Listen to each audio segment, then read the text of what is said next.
Hello, everyone, and welcome to another episode of the Apolonia Rockwell Show. Guys, I have a really special guest today, and I'm really excited to get to know this powerhouse woman who has accomplished so much at such a young age. And we have Melissa Agnes here today, and she is the CEO and founder of Crisis Ready Institute. And first of all, Melissa, how are you doing today? I'm really well. How are you? Oh my gosh, I'm doing great. Just like I was mentioning off air, doing my research on you, I'm blown away. And there's so many different directions that I want to dive into your story because you've already accomplished so much. And myself coming from the safety professional world, the EHS world, I have so many questions around that piece. But I just want to, before we even get into all that, I just want to ask about your story. How did you get to where you're at today? And how did you get into crisis management? Being an expert, a true expert in crisis management. I mean, this is, you've been on several different advisory boards, developing strategy and policy. And so there's so much, but just tell us a little bit about who you are and how you got to this point. Okay. I will do my best to keep it short and hopefully interesting. First of all, thank you for all those kind things that you just said.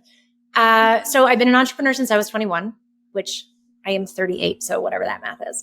And in my early mid 20s, like 24, I was doing web strategies. Like everybody, it was at the time where social media was really becoming a thing and companies were finally starting to be on the social media bandwagon, which is great. But then there was one particular morning, and I will never forget it, where it was like the light bulb going off. Like if it was a cartoon, it was that moment. And I was just doing my morning reading, and everybody was talking about social media, rah, rah, rah. And for whatever reason, it dropped in that nobody's talking about the risk. And not just the risk of social media, but the risk of where the world was going digitally. Like social media opened up real-time news, which opened up organizations, companies, public figures you need to talk with and not just at, and no comment not being a thing anymore. And cybersecurity and all of these different facets, which were, in my opinion, wonderful, not the detrimental things, but wonderful opportunities when we started to actually talk about the risk. So instead of just looking at, this is so great for marketing, but hey, what about when this marketing campaign now goes awry? Yes. And what do? And then the opportunity that comes from that was unprecedented. So therefore, that's where I see it as I saw it as the opportunity, but I saw the risk and I saw the transformation and the opportunity through the risk. And then it hit me that nobody was talking about it. And when I say nobody was talking about it, we're back in, I think it's 2009 or 2010 or whatever the math is. And my blog was the first in the world to start addressing it. So it really was, nobody was talking about it, but I didn't start the blog yet at all. It was a year from that moment, light bulb moment, to me. I didn't know the crisis management was a thing until that light bulb. And so I just spent a year devouring everything that I could on the topic and increasingly getting frustrated with the fact that nobody was talking about today's world. Today's world back then, right? Today's world today is a whole other game. But the start of what is actually 2024, today's world. And that was frustrating me. And I had a business partner at the time, and I kept turning to him and saying, there's something here. And I don't know what it is, but I can feel it. And so one morning, about a year later into me, just devouring everything that I could on the subject, we had just launched a website for a public company, which was a real estate investment trust. So an organization that, just for anybody who doesn't know, invests in real estate, and their primary stakeholder are their investors. And so the VP calls me super early one morning, highly panicked, saying that their president is in the car with a prospective dream investor. They're listening to the radio, and the radio is reporting that their company is going down because one of their buildings is about to explode. And it's not true. They don't understand how this happened, but apparently it started on this thing called Twitter. And they didn't know what Twitter was, but they knew it was a digital thing. So because we had launched their website, which was also digital, could we help them? Could you be the one? And this must have been this was goodness. Serendipitous. This is the thing. So long story short, like we did everything that we needed to do. Their investors didn't know what Twitter was, even though it was taking place on Twitter. Like we had to do a lot of strategy and execution. And long story short, the next day, the president called me to say not only had their stock price not gone down since the day before, but it had actually gone up by a cent because of their response. And that was my landing of like, I understand why I'm here. Like I understand what all of this was all about. And I didn't understand how to do it. I was in my mid-20s, like early mid-20s. And I didn't have a network in this. I was in Canada. I went door to door and like companies would laugh at me. Hey, you just sharing that really quick. I mean, that just answers so many questions about how you landed on this path, because that's exactly what I wanted to ask you was there this pivot point? Was there something that was this event or a story, something that happened that showed you that you were on the right path? And what I heard you saying too was when you saw digital platforms taking over, I love what you said. Like it was intuitive to you. Like you knew that there was something here, and then this event set you on. Just clarified. Honestly, it's, and I love that you just brought that up, because up until 5 seconds ago, when you just brought that up, I have always said up until this point in my life that there have been 2 points in my career that were exactly that. The first piece was that one. And then, so I was like, I don't know how to do this, but I know that I have a lot to say on it. I have a lot of curiosity. I have a lot of like, to your point, like intuitive understanding and guidance and like a direct, like I can see the path, but I don't know what to do. So I was like, I'm going to start a blog. I'm going to start a blog and I'm going to blog 5 days a week for up until, never ending, which it ended when I got busy. But now it's a struggle, but I did. And mine was the first blog in the world. And that was to talk about it in the way that I was talking about it. I had to get a thick skin very quickly because I made a lot of typically older white men who were in this for ages, very uncomfortable and would come at me. And I learned how to not publish anything that even if I wasn't fully right, I felt in my, like everything about it, I felt good about. So maybe you can teach me something and I'll grow, but because there's so many times that people would maybe go, oh my God, was that wrong? Whereas when I learned to hit publish and go, no, I believe this in my core, show me something else, show me a different way, teach me something new, expand my horizons. But when I publish, like I can stand behind this. So I got a thick skin there. But then there were also some other of those men, typically men, there were a few women, but typically men who had longstanding careers who were going, we do crisis management. We understand everything you're saying. We don't know if this whole digital thing is a fad or a trend or how long it's going to stay. And we don't necessarily want to learn it, but we know that our clients need everything that you're talking about. So can we partner? So that was the launch of my consultancy. I had these brilliant mentors, right, who just opened up their client list to me, and we did some incredible work together. And it helped me feel safer in the world of like dominantly male. And I was so young. Yes. Right. And gave me that kind of like that confidence to kick off with. I won't go into full detail, but just to say that my second moment of that, which was to take it to the next level, was when my book came out. My book was designed. I had a vision for the book, and I found I interviewed 6 different publishers, 3 different rounds of interviews to find my right partner that would hold this vision with me. Right. And I did. Naren Mascot Books, like shout out to Amplified. Naren he's the founder of that company. He's now one of my closest best friends, like just how amazing this company is and what he does, what he creates. But when my book was designed to be a differentiator, but what I didn't know, what completely caught me off guard, was that it wasn't the experience of my book that was the differentiator. It was my methodology and my ideology, because I didn't know what other consultants were doing. This is back in 2018 when it came out. Yes. I only knew what I was doing and what felt right and what was so clear and so like, this is the right way to do it in alignment with my integrity and, just all the things. And so then when the book came out, I literally had thousands of professionals coming and saying, why did the consultant that I hired not take this approach? And as a result, we're bleeding reputation, we're bleeding money.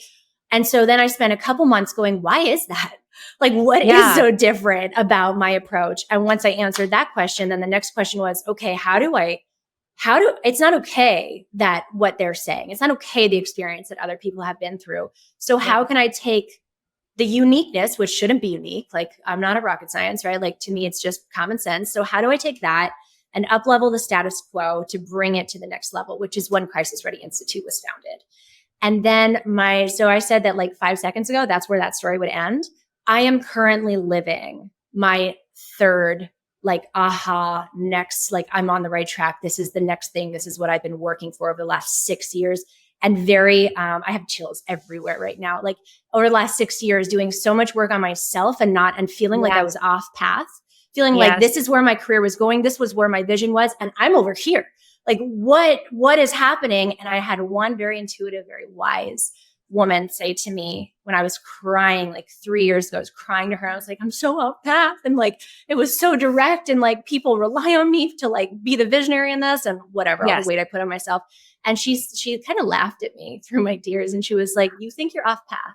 I promise you that one day you will realize that you are exactly where you're supposed to be. I have chills everywhere running through my body. You saying that. In the last 2-3 weeks, I didn't believe her at the time. I was like, I hear what you're saying. I want to believe that. I really want to believe that, but I really feel off path and I don't understand any of this turbulence and any of like what's happening. And about 3 weeks ago, I have chills up in my cheeks. 3 weeks ago, let's say in the last month, it has just been download after download of like, nope, you did that so that you could be here because the next thing you're coming out with, like, that's what the world needs. That's taking all of it to the next level. So I am back for the first time in 6 years in a place of inspiration and just like, let's clarity. go. Clarity. And like today I just did, I do a lot of like crisis reading masterminds and different things where I invite people to come in for free. And I started with a DJ today and everybody's like, what is happening? I was like, we're amping up to like, I'm just like changing things and it didn't work as well as I wanted it to. So I'll pivot and I'll figure it out. But like, I'm bringing things up to a new level with this crisis communication and leadership stuff, which I'll stop talking now, but I'm very, very excited about. So I'm not in that turmoil anymore. No, I'm digesting and downloading everything that you're saying, Melissa. And I have chills too, you speaking, because your passion and your energy is very magnetic. You know, I can hear the way that you're speaking about your passion, that this is your passion and you are onto something. And just listen, what I heard you saying too was that you're following something that was intuitive to you. You knew that there was a need for this. And I love how the book that you published was your secret sauce, was your strategy on how to attack XYZ, you know, of how you would execute a certain program, right? And then people were saying, hey, why doesn't my program look like that? You almost attracted your dream customers, right? Because it was people that you attracted, simply your dream customer, somebody that valued, they were a large enough client to have this as a priority, crisis management. And they were somebody that had already invested funds into something like this. They weren't happy with their current program, how it was being ran, and they loved what you were doing. And so you essentially put out there, hey, this is what I would be able to do. You attracted dream clients that were knocking on your door after this. And the market told you, hey, you're onto something. There's a huge need for this. And what was really just downloading when you were talking there is just the entrepreneur journey, right? We have so many young girls listening. We have so many people that have a dream and man, they're fighting towards it and they get, no's, they get 100 no's, they get another closed door. And they're like in that moment, kind of like you shared, having a breakdown like we all do during seasons of turbulence. And then a wise mentor luckily told you, hey, no, like you are on the right track. So what would you tell to somebody going off track on just the entrepreneurial journey? What would you tell somebody that is going through that turbulence? I love everything you just said. Thank you for saying it. And thank you for seeing it and hearing it the way that you just did. When I said, and I don't even usually say that. And I said it today and I was like, I don't know why I just said that, but just keep going. And now I do, is when I said earlier that I was laughed out of boardrooms. I was literally laughed out of boardrooms. Like I was this young entrepreneur with this big passion, this big idea, this big, like, I know you need this. Let me help you. Right. And literally sitting in boardrooms with the leadership team and them smirking and laughing, going like, what are you talking about? We're never going to have a crisis. Like basically like whatever you're selling, like is non-necessary. And instead of going, oh shit, like that, letting that come in I would laugh with kindness and with love, right? Like not in like a condescending way, but I would laugh and be like, poor you, because you're pretty fucking stupid. I don't know if I'm allowed to swear on your podcast. You're allowed to say whatever you want to say. But you're Absolutely. you're pretty naive, or you're pretty like, you're just wait for one day and I hope that it doesn't happen. But yes, you do need this. And so that was and it's hard, right? Like even today, and today's such a little thing, but I wanted to bring in the new thing that I'm talking about is what I'm calling like that mastery level of communication, crisis communication. It's ultimately when you're leading through any type of storm. You could be a leader in corporation, or you could be leading your company, your family through a hard time, right? Yeah. There's so many aspects of our human mechanism that come in and block us from the discomfort of those emotions. We've been taught in our society to suppress our emotions, right? To suppress them with alcohol and drugs and food and shopping, as well as to like, let's just not be sad. Let's be happy instead. Or there's no room for emotion in the boardroom. Meanwhile, every single person in the boardroom is a human being and we're made from emotion. Like, right? Absolutely. So we've been trained. And yet a crisis is one of the most challenging, most emotional times for everybody involved, from the leader to the team to those who are impacted externally and internally, right? So to deny emotion is to deny your ability to truly step in and lead and resonate. And in order to do that, we have to be okay with emotion. We have to understand the mechanisms of the different emotions so that you can use them in strategy and in communication and to help lead people through their emotion. And in order to do that, you have to have the courage to step into that energy. And emotion is energy in motion. If we stop it, if we block the emotion, we block the flow of energy, it becomes stagnant and all these bad things happen. Disease happen, like all these bad things happen. When we as leaders learn how to be comfortable in that, which is really, really, really, really hard, but learn how to be comfortable in that and step into that vibration and emanate from that vibration. As a leader, as a communicator, there's one thing of like standing up to the podium, for example, and just speaking words, right? We're going to be safe. You guys can trust me. Whatever the words come out, right? You don't feel anything from that. There's another version of understanding the emotions, understanding what you're feeling and what's being felt, and having the courage to step in and hold that space. Now you can be that same leader at that same podium and not even speak a word and connect with everybody, right? Where they're going, that is my safety. That is the leader that I'm going to follow. That's that next level. So, I totally got on a tangent, but to all of that to say, it's so uncomfortable. It's so uncomfortable because we've been taught to deny these things.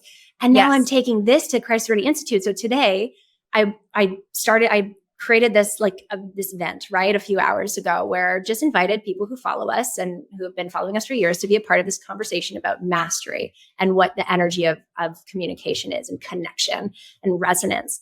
And I was like, what better way to start with that, but with like high vibing music and like getting everybody connected. So I had a DJ come in and like start and kick things off. And I'm trying to dance. Like I'm there, I'm like vibing to the music on camera and stuff. And everybody's just sitting there because they're so not used to that. Right. Which was so much fear in my being. I had to go through the fear of like, what if nobody likes me? What if nobody likes this new idea? What if everybody unsubscribes from the Institute because of this new thing that I'm just initiating and like playing with and inviting people to, and it makes them uncomfortable. So this is the voice of fear. So going back to your question on like when you are following your passion and you're scared, or you're getting told no's, or you're being laughed out of the room. I know that today wasn't the biggest success, but it was the first one, right? I went out there. And one last thing that I'll say, and I know that I'll make it better, but one last thing that I will say to answer that question of when you're getting no's or laughed out of the room and you can feel it in your body that you're on the right track. I promise you that if you don't let those in and you stay, can people see us when you post this? Yes. So if you can stay here, right, within your center and in that feeling of like knowingness, I promise you, there will be little nods from the universe or God or source, whomever, like whatever that source is for you, showing you along the way of, yes, you're on the right track. Yes, you're on the right track. Yes, you're on the right track. It doesn't matter what they say. Yes, you're on the right track. And proof and point, between today's event and this recording with you, I took a second down to decompress, and I opened up a book and I started reading. And it just talked about how when you're just, I'm reading a book completely not on the subject of what we're talking about. And I highlighted it and I sent a copy to my team, and I was like, this is evidence that today was the right thing. This is evidence that we have to keep going, right? Like the universe will bring those to you. So open yourself up to hearing them because you're in alignment, and let the fear take place with those who are saying no, and just know that just have that trust and have that faith. That was so long. I'm so sorry. That felt like such a ramble. No, it wasn't. I'm telling you, Melissa, that is life-changing advice, because I know, and you know, that everyone is, if they're not going through a turbulent time right now, it might be next week, or it was just 2 weeks ago, or it's going to be next month. And I love, and I can already tell your uniqueness and where you are so divine, and what separates you, I think, in this industry, from my perspective, is your ability to connect. It is connection. Like I see that giftedness is all over you. But one thing that I feel that you're saying that's different from this industry is, I love what you said, emotion is okay. And you are leading with that. That is also part of your special sauce, and a part of, crisis ready, management, and so much to it is that you are not afraid, obviously, to connect with your emotions. And then you're teaching others in leadership positions, on advisory boards, to embrace and to lean into emotion. And so when you're talking about that, I have so many questions, but the biggest one is, when you are teaching a mastery class around this subject, and it is a room full of men, and you are talking about connecting with your emotions, and leading and connecting with it and leading, with that vibrance. So what is typically the feedback that you get, and what are some, pieces of advice that listeners can take home today that they want to strengthen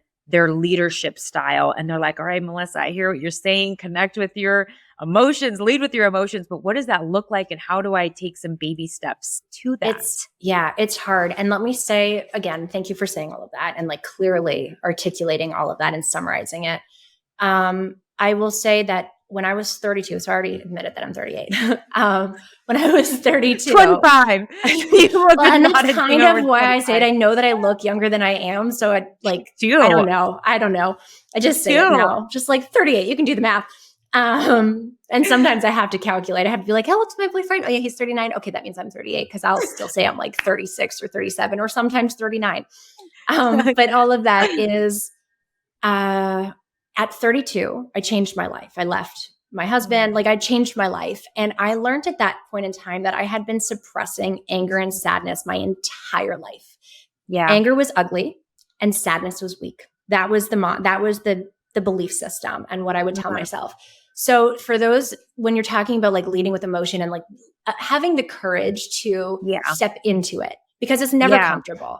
And your ego, which is not your narcissism or your, like not the negative thing that a lot of people associate with ego, but it's the point of being human, right? It's the part of our humanness that protects us. Its job is to protect us. And emotion is really uncomfortable. So our ego often wants to come in and create these closures, right? And so you're right, but we're taught that to shut off emotion. Oh yeah.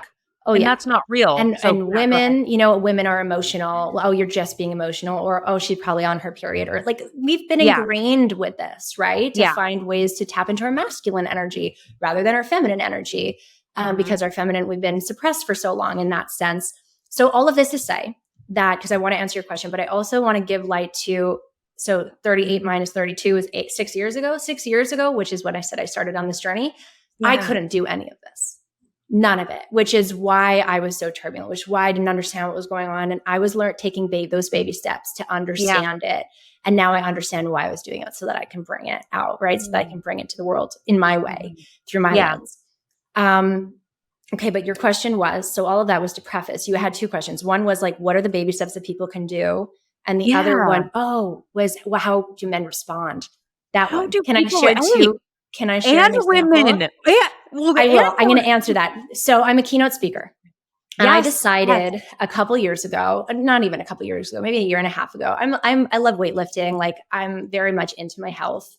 Yeah. And because I was such a young entrepreneur in a male-oriented industry, I had people in my life, my like former in-laws and stuff, that would try to dress me a certain way that I never loved. Sure. So I decided Yes. about a year ago that I was like, F that. I'm going to walk on stage. If you see me on stage, like right now, like you can see my midriff, right? I Love walk on it. stage. I'm like Love usually it. covered and I'm usually in like some kind of pant outfit, but my Yeah. stomach is always showing.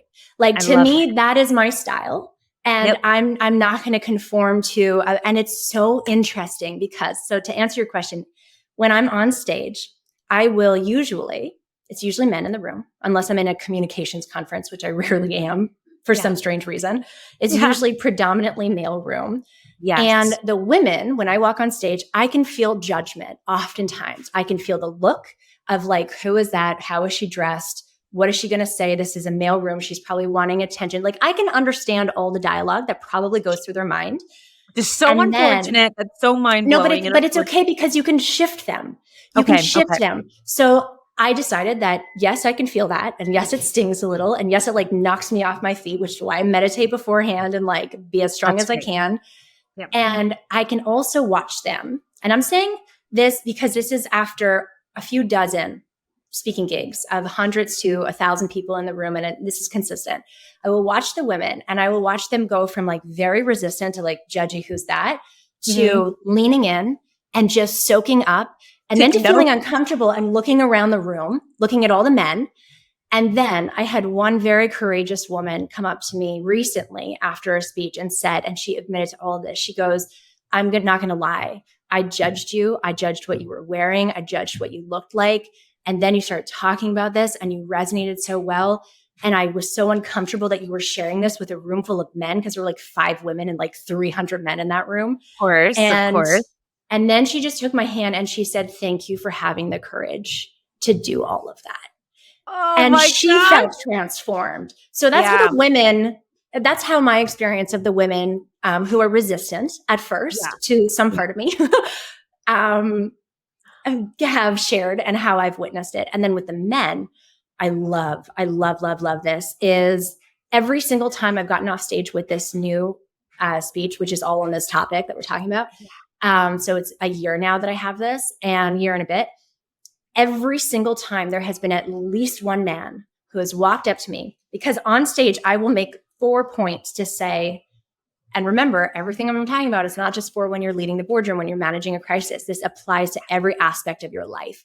Which I love how you said that. I love that. Thank you. But it's true. It is true. And so every single time to date, I have had at least one man come and say, I took your advice. I took what you were saying while you were on stage. I texted my wife or my girlfriend and I followed your model because I give them a model of how to make this, like break it down into how to do this. Yeah. And I'm so excited to go home to her tonight. Thank you. So like, and then my response is like every day, like just wholeness every day. So the men who are receptive, from what I know, from what like feedback they give, because not most people don't actually give you the feedback. So you can't fully know how your stuff is landing. But at least one man at the end of every speech comes and tells me that, which like, hey, I took love. action. Yeah, that's huge. Like, hey, I got something right away. I got something. I did something about it. Did it at home right away.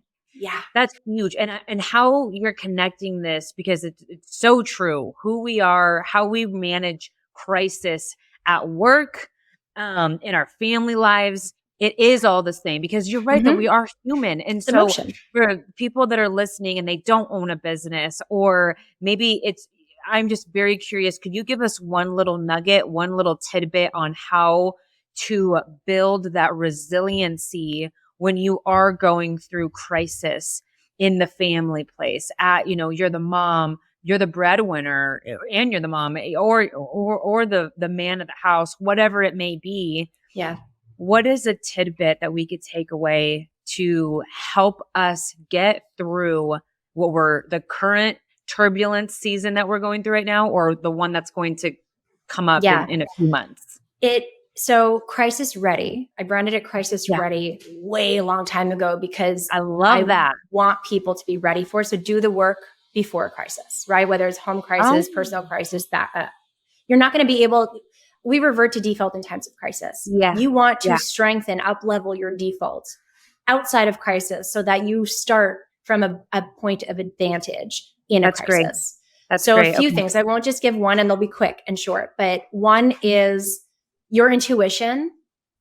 There's so many resources, there's so many ways out there that teach you how to tap into that. If you don't feel like yours is strong, I promise you it is. It's just buried. And so Wow. we, especially women, we need, and men too. Actually, I'm going to take that back. It's not just women, because men have been taught to let that aside and to be so logical, so cerebral. Yeah. The voice in the head is the heart always has the answers.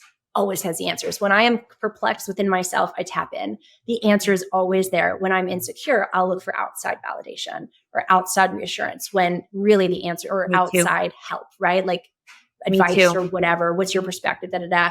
What do you recommend? But really it's always in. So find, outside of Great. crisis, find the way that works for you, because there's so many ways to tap into that and hone that skill every single day. The other piece to that's one thing. Then other piece Well, I'm going to write this down. I'm going to re-listen to this podcast. But and I'm this is so fast. Like we could have talked all day for a week, on all of this. Yes. But the other thing is start understanding emotion. Yours, and if you understand yours, it's universal. You'll understand others. And a great resource, because we are on camera, Brene Brown's most recent body of work, Atlas of the Heart. Look how used this is. This is a lexicon of what emotion does in our bodies and how to understand it. And if you are speaking with your children or your spouse or yourself, because ourselves are the people that we speak the most to all day long, right? There's constantly self-talk going on. Or if you're leading a crisis, from a larger scale, if you can understand, if you can identify, people are scared right now. Okay, well, what is fear? What are the mechanisms of fear? I could sit here for the next 5 minutes and tell you all about fear and how to help yourself and others overcome that and to not let it drive the forefront. Or if they're angry, there are specific attributes of anger. So if your kids are lashing out and they're angry, or your spouse, if you can understand what anger is and how it sits in the body and what happens, like anger is never a solo emotion, but it is a dominant emotion. So it launches itself to the forefront, and it's big and it's loud and it's energetically so like volume is like so strong.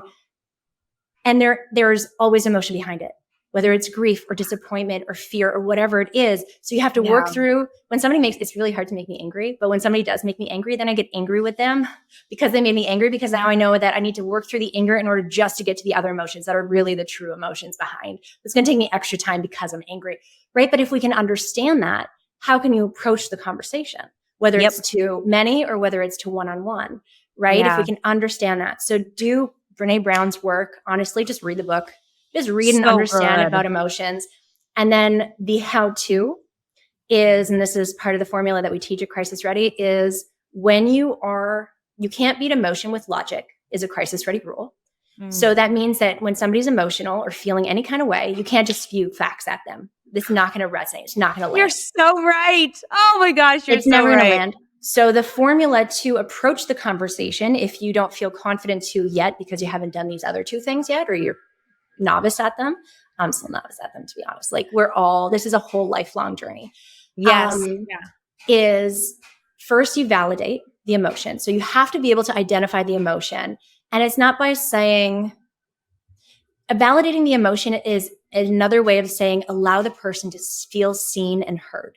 Yeah. So if somebody is angry with you, if you're going home and your significant other is like just in a mood and they're angry and they're directing that at you, and you can't, like, if you meet that with anger, it's just going to explode, right? Sure. Yes. If you can sit there. If you don't allow them to express that anger, set up your boundaries so that it's healthy. Of course, like I'm a big advocate for that. Don't be abused. But if you can allow them, and then you turn and you say, that's really hard. I understand that what you're feeling and how, like, what just happened, that's really hard to go through. Just as an example, right? Now, all of a sudden, they don't feel like they need to keep shouting how they're feeling because you don't get it. You don't get it. You're not hearing me. You're not seeing me. So the first step is to let your mouth be quiet, to try to understand what they're feeling and allow them to validate it, to allow them to feel heard and seen. Doesn't mean that you have to agree with how they feel. It just means that you have to accept it because it's true and it's real and it's right in front of you, and allow them the opportunity to know that you're connected with them on that level.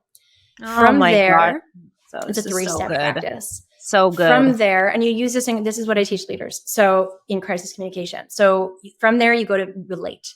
Because if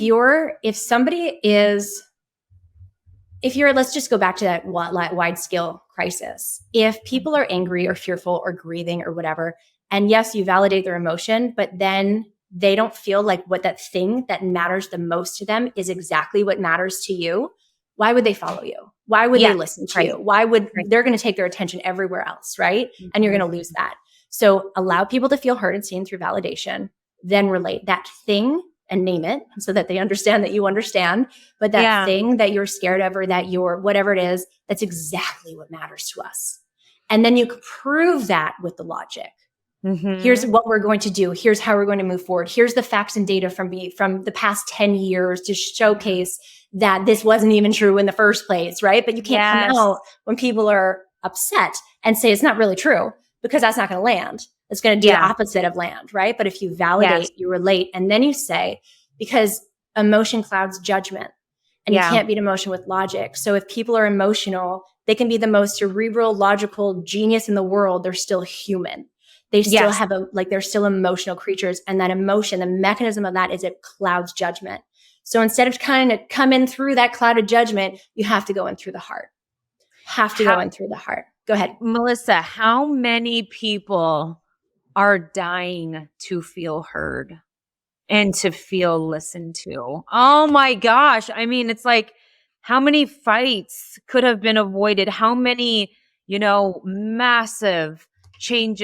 I'm just thinking of all the chaotic situations I've encountered with our clients in the workplace, or, family situations. But how many situations could have been avoided if you just felt heard, or if you allowed somebody to we're all probably dying for that, right? Yeah. Just to feel heard and seen. A big piece of that is, as the leader, you have to take your need to feel heard and seen back. Yeah. Take that a step back, or a seat back. You can go to your therapist, or you can go to your spouse, or you can go to your best friends, or you can go to your advisors after and allow and get that same, because we're all human. This is universal. Like, this formula is universal. So go and get that version for you, but don't impose that upon others and deny them when you are the leader. Deny them that same space. And that's a piece of the hard part. And the other piece of the hard part is that in order to validate, you have to do everything we just talked about, which is be courageous enough. I'm never going to say you be comfortable with, because I don't think we're ever going to be comfortable with it. So it really does take courage to actually identify and admit to the emotion. And then emotion is energy. Emotion, step into the energy of that emotion and hold the space that will never be comfortable. Ever. I don't think. Maybe one day I'll be like, you get to a point where it becomes comfortable. I don't think it's ever going to become comfortable, because we're human and we're emotional beings, and it is just uncomfortable to do that. But when you do that, it is so potent. The resonance of that is so powerful. And you can just, if you don't have so some people say, like, what if I don't have the right words? Like, somebody's expressing a grief or something that I can't personally relate to. Like, how do I validate that and relate to it? You don't have to have words. You can, it's about being comfortable of stepping into, if you put your hand out and be like, they're there, or I'll do it here, they're there, I'm so sorry for you, right? That's othering. If you don't have the words and you go, okay, like, I'm going to just take a deep breath and recall a time in my life where I felt the way that I think that they might be feeling. Let that wash over you, and then get closer and just put your arms around them and say, I'm so sorry. But that's all you have to say. And it's not, you didn't do anything wrong. You're not saying sorry. Your energy is emanating that. Then there's a whole point of boundaries, and you want to make sure that you don't have too much empathy, that you get lost in it. Like, there's a lot more to the conversation than what we're talking about. There's so much balance. But I'm blown away right now, Melissa, because number one, your giftedness is written all over you. I'm so serious. Like, the way you speak, like it has never been more clear to me that I'm sitting here talking with somebody who is stepping in to their greatness. I'll talk about getting those chills again. Like just, Thank I you. know that what you're doing, how you're impacting the world is you. This is the right track. Like I can feel that. Thank And you. I feel that Thank you. you are changing so many lives because not only, again, does this help who we are, leaders in the workplace, but also our personal lives, our family lives. And I mean, this was, you know what I'm thinking as you're speaking is this is the mini mastermind to your mastermind. Guys, you just got a 30-minute, we're already done on time. I've already taken all of Melissa's time and I apologize. I'll wrap up. No, I are you want to be kidding? I love time this.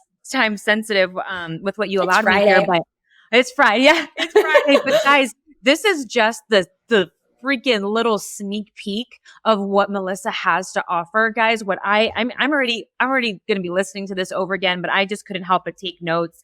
But all of us listening, I know if you're listening, you are wanting to enhance your effectiveness as a leader.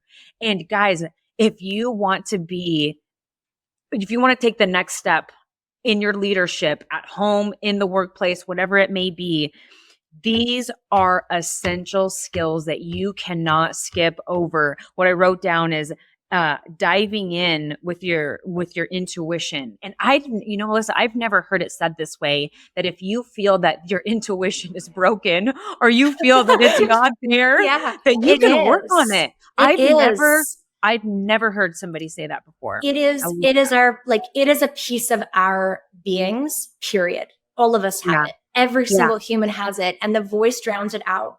And part of my journey has been, I've always had such a strong intuition, and Yeah. I've always been so cerebral. So it's been like this battle between heart and mind, heart always leads you in the right direction. Mind, out of fear and that ego and all the things we're talking about, will deter you. It's like getting that soul feeling of like, this is what I'm supposed to do. And then going, oh, but what if no, like today's thing, I was like, what if nobody, like when I tapped down to it, I was scared that nobody would like me. I was scared that nobody would like the Institute anymore because this is our new direction. And it was like, I hear that. Okay. Yeah. And maybe that'll happen. And then those just aren't my people anymore. And that's okay. Yes. You know? And that's okay. Yeah. Yep. But you have to do it in order to hone it. To hone it in. Yes. So I love that intuition piece. And then also, if you want to become a greater leader in all areas of your life, is how I'll word that.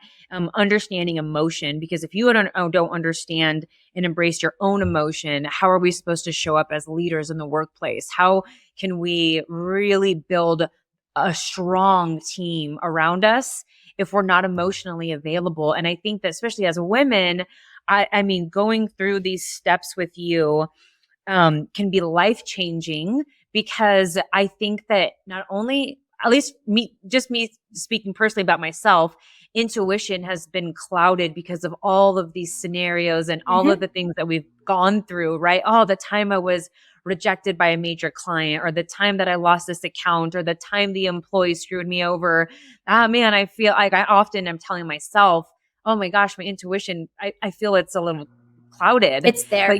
But Just you're tap right. in. You're so right. If we just drowned out the outside noise, the outside opinions, the outside experiences, and if you listen truly here, the answer is here. So guys, this is just the mini mastermind that Melissa has to offer. If you want to figure out more of who she is, what she does, if you want to find out more about Crisis Ready Institute, we're going to link all of these places that you can connect with Melissa further, ask her questions. I'm sure if you're okay, Melissa, Absolutely. be open with that.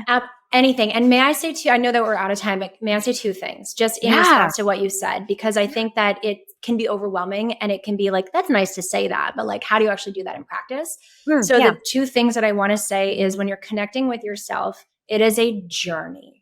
It is such a journey. I am still not a master of that. I still struggle with grounding myself and drowning out the noise and the fear and all the things, the insecurities, the way that I've been wired, that I'm trying to reprogram. Like, that is a journey. So please don't think that because you can't do it now, it's just it's a muscle that just needs to keep getting worked. And then the second thing is that when you said leadership and bringing this into the workplace and all the things, like leading from that place within you, I promise you, to everybody listening, that you will be met with resistance. for the same reason, because it's uncomfortable and it's different, which makes it even more uncomfortable and scary. That doesn't mean that you're not doing the right thing. Like, I am met with resistance so often, and just it's the two, right? Then I tap back in and I remind myself and I feel that feeling and I look for clues from the universe, just like in between those calls. Like, there it is again. If I was having doubt, because I was a little bit after today's call, it's like, maybe, and then nope, it's right there. So look for the cues that are the universe is guiding you, or God or source, divinity, whatever speaks to you, and know that it will be hard. And it's so worth it, because the more that you are authentically connected, the more people might resist, but they will also be drawn, because in our souls, that's what we want. We want authentic connection with self and with others. So so for what it's worth, it's not easy. I'm not saying like, you're going to get this overnight. It's a journey, and it's worth it.